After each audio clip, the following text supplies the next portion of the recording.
Welcome to today's review of the Peaky Blinders, The King's Ransom from Maze Theory on the MetaQuest 2. The story takes place between Season 3 and 4 of the TV show for those of you who watch it, and you play a character called Sammy. He can't speak, I suspect, due to post-traumatic stress disorder. You're on the run to avoid death by a firing squad due to being a deserter. You turn to Arthur Shelby for help, who then speaks to Tommy, and from then, you get your first mission as part of the Peaky Blinders.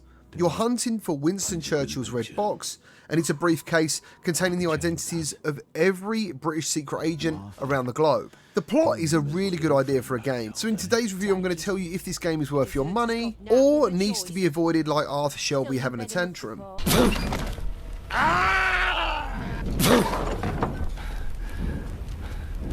If you enjoy this review, remember to drop a like, subscribe for more virtual reality content. Let's get into it. First, I'm going to start with the presentation.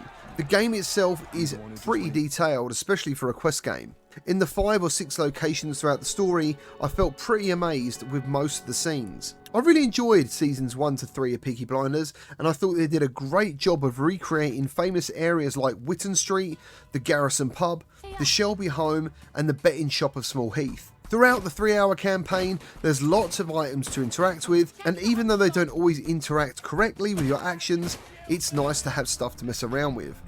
The characters look and sound pretty decent, and they are on point with the show, but sometimes their eyes can ruin the immersion.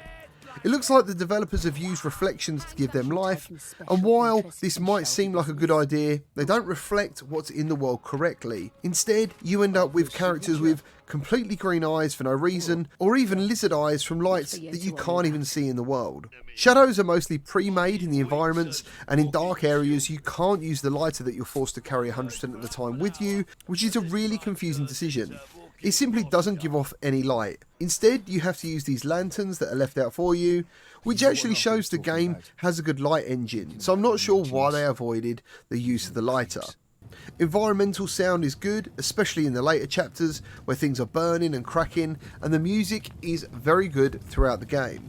Now, going back to the lighter thing for a moment, I want to mention inventory management. Throughout the game you have to carry one infinitely spawning cigarette, your gun, and a lighter. Smoking in this game is super fun. The timing of the inhale and exhale is pretty immersive.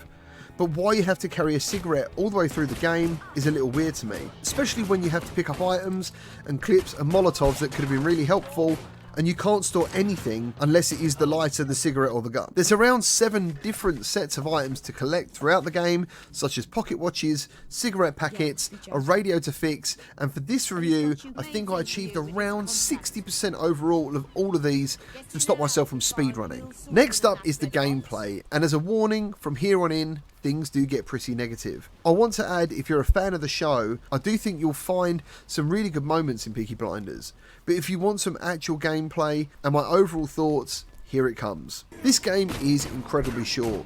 At 3 hours, and that's being generous, it feels like it stops as soon as you get started. The combat is not that enjoyable really due to the non-existent AI. They are scripted, run to a point, stand up, kneel down, and that's it. Luckily your gun feels good to shoot, if a bit arcadey, even without the aim assist, but the Molotov throwing is pretty on point. You can get a little lost sometimes if you miss a bit of text to tell you what to do next, because it's fixed in the world, which means if you're not looking in that direction you'll miss it. You have to simply die or restart the chapter to see the text to know what's going to happen next. The general feel I got from playing this was, it was fun, but unfortunately clunky, rushed, and instead of feeling like a game or even an immersive experience, it's like you're taking place on the set of a film. Everything is so scripted, linear, and the characters like Arthur, who are meant to shock you with how mentally crazy he is, ends up just coming across laughable at times. Who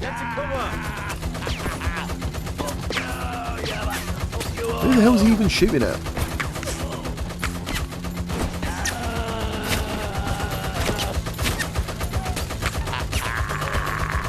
In Peaky Blinders, you only have hands to interact with the world. Now, this is a choice lots of VR games have used for years, and I've got no problem with it. But when you're tied to a chair in this game, all you can do is see your little hands tied up, and it just feels very, very ridiculous and completely unimmersive. Especially when the boss you should be scared of is trying to scare you with a needle in your eye, but instead he's waving it at your ear or your shoulder, and it just feels weird. I had more fun doing things I wasn't meant to do, like smashing plates on Polly's head or watching items in the world glitch. Combining all of this, I must add I didn't hate the game, but I don't feel better or worse for playing the experience.